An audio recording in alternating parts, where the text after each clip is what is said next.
High বন্ধুরা, সবাইকে পহিলা বৈশাখের প্রীতি ও শুভেচ্ছা। আশা করি সবাই ভালো থাকবে।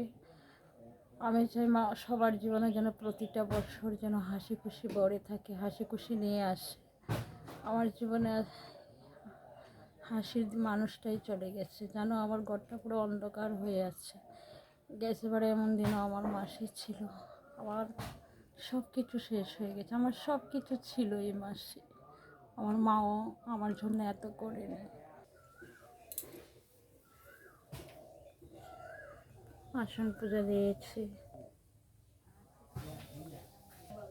সবাইকে পহিলা বৈশাখের অনেক অনেক অনেক অনেক শুভেচ্ছা। সবাই ভালো থাকবি, সুস্থ থাকবি সব সময়, এটাই ভগবানের কাছে প্রার্থনা করি।